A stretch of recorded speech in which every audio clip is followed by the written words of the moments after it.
నమస్తే, welcome to our channel. నేను సిరి. పూరి జగన్నాథ్ సినిమాలు అంటే చాలా క్రేజ్ ఉంటుంది. ఆ హీరోకి చాలా ఇట్లా ఒకలాంటి మేనరిజం ఉంటుంది. అంటే డైలాగ్స్ కూడా ఎవరికి భయపడకుండా, తన ముందు ఎవరున్నా కూడా చూడకుండా ఉండే డైలాగ్స్ ఉంటాయి. సో ఇదే క్రమంలో ఇప్పుడు చాలా రోజుల తర్వాత పూరి జగన్నాథ్ గారు అయితే విజయ్ సేతుపతితోని ఒక సినిమాని డైరెక్ట్ చేస్తున్నారు, స్లమ్ డాగ్ అని చెప్పేసి. మరి ఆ సినిమా ఫస్ట్ లుక్ అయితే రిలీజ్ అయింది. మరి ఎలా ఉంటుంది ఏంటి అనేది మనకు తెలియజేయడానికి మనతో పాటు ఉన్నారు ప్రముఖ సినీ క్రిటిక్ దాసరి విజ్ఞాన్ గారు. నమస్కారం సార్.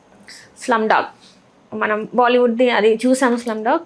సో ఇప్పుడు మన తెలుగులో చూసుకున్నట్టయితే పూరి జగన్నాథ్ గారి సినిమా విజయ్ సేతుపతి కాంబినేషన్లో వస్తున్న ఒక తెలుగు డైరెక్టర్ అండ్ తమిళ్ హీరోతోనే వస్తున్న సినిమా. సో మనం ఫస్ట్ లుక్ అయితే చూసాం, ఎలా ఉంది ఏంటనేది. సో దీని మీద మీ అభిప్రాయం ఏంటంటే? కొన్ని కోఇన్సిడెన్స్ లేకపోతే ఏంటో తెలియదు కానీ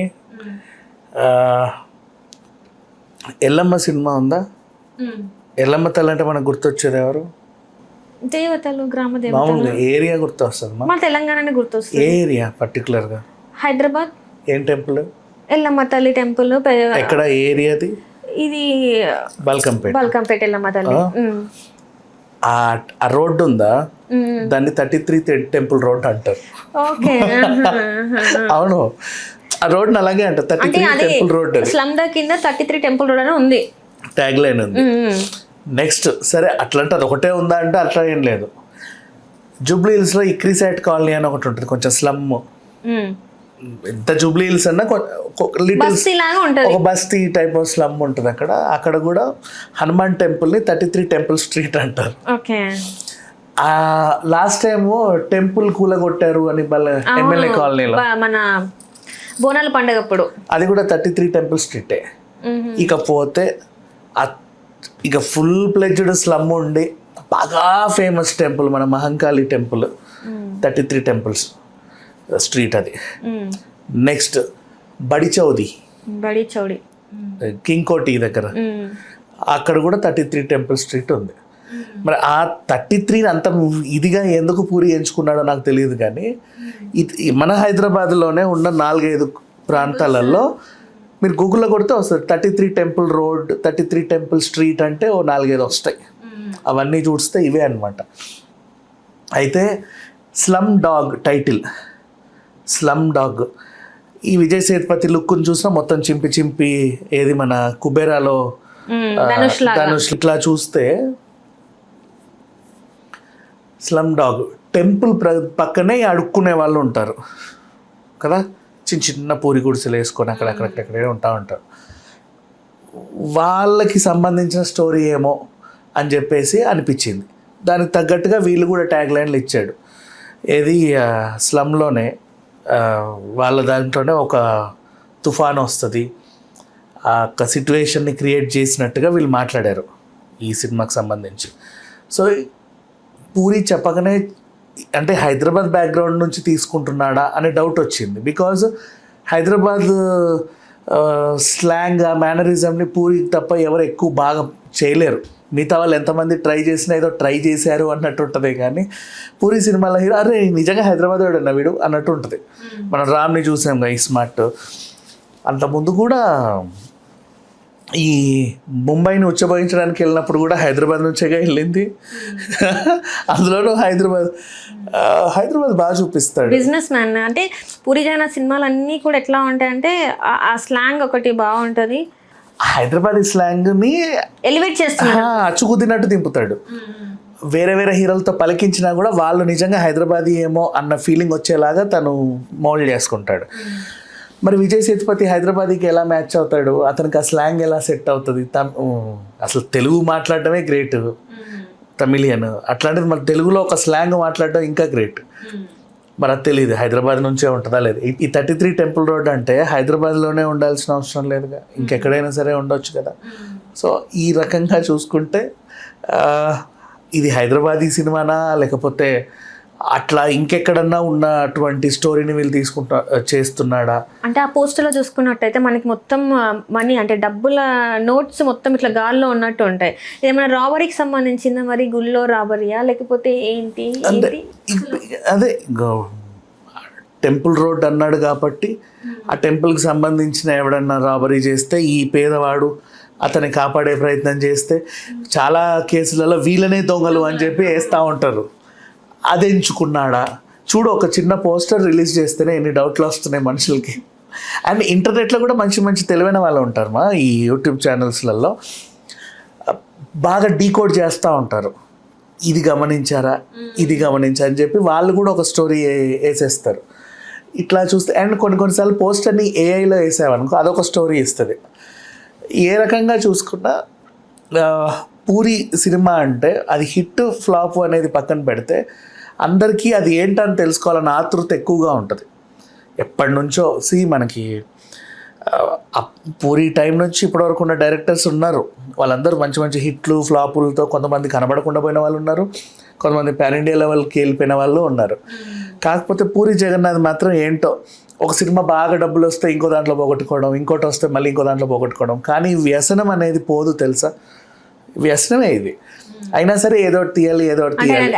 ఆయనది ఉంది కదా ఒక పూరి సినిమా, కనెక్ట్స్ అంటే ఒక డైలాగ్ ఉంది కదా ఆయన సినిమాలోనే, ఈ సినిమా పోయిందని చెప్పేసి ఇంకో సినిమా తీయకుండా ఉంటామా అని చెప్పేసి. సో అట్లనే ఎన్ని ఫ్లాప్లు వచ్చినా కూడా ఆ సినిమాల మీద ప్రేమ అనేది చావదు. సో తీస్తూనే ఉంటాం. ఎక్కడెక్కడి నుంచో ఫైనాన్షియల్ తెచ్చుకొని పాపం కష్టపడి లాస్ట్ మళ్ళీ ఇంకో సినిమా తీయడం, ఇట్లా చూసుకుంటూ పోతే అంటే ఒక కసి ఉంది చార్మికి పూరికి, ఏదో ఒకటి చేసి మంచి హిట్ కొట్టి జనాల్లో అంటే ఇప్పుడు ప్రతి కృష్ణనగర్లో ఉన్న ప్రతి ఆస్పైరింగ్ డైరెక్టర్కి కనీసం ఒక 10 మందిని ఇట్లా పిక్ చేసిన మీ ఫేవరెట్ డైరెక్టర్ ఎవరంటే 7 వరకు కూడా పూరి జగన్నాథ్ పేర్లే చెప్తారు. అదేంటి ఆయనకి హిట్లు లేవు కదా అంటే ఆ టేకింగ్ ఏదో ఉంటుంది అన్న సంథింగ్ ఏదో ఉంటుంది. అది ఏంటో మాకు చెప్పడానికి కూడా తెలియదు కానీ ఏదో ఉంటుంది, మాకు ఆయన అంటే ఇష్టం. ఇట్లా చెప్పుకున్న వాళ్ళు కూడా చాలామంది ఉన్నారు.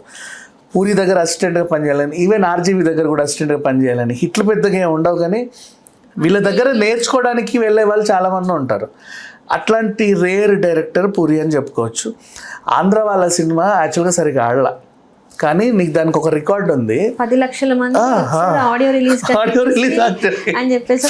ఇప్పటి వరకు అది బ్రేక్ అవ్వలేదు, అది అవ్వాల. తర్వాత అల్లు అర్జున్ది అదొకటి, మనం పుష్ప ముందు బీహార్లో సంబంధం లేని రాష్ట్రంలో అక్కడ, కానీ ఇక్కడ తెలుగు రాష్ట్రాల్లో అంత జనాభా వచ్చింది. ఏ రాజకీయ వేడుకకి చూడలే, ఏ సినిమా వేడుకకి చూడలే, ఎంత పెద్ద స్టార్ వచ్చినా చూడలే. ఆ రికార్డు ఈయనకే. మళ్ళీ ఆంధ్ర వాళ్ళలో వచ్చి కాళ్ళు పట్టుకోవడం, పావుల శ్యామల చాలా ఫేమస్. తర్వాత ఆ పావుల శ్యామలను గుర్తుపెట్టుకొని ఈ రోజు వరకు కూడా ఎంతో కొంత పంపుతా ఉన్నాడు.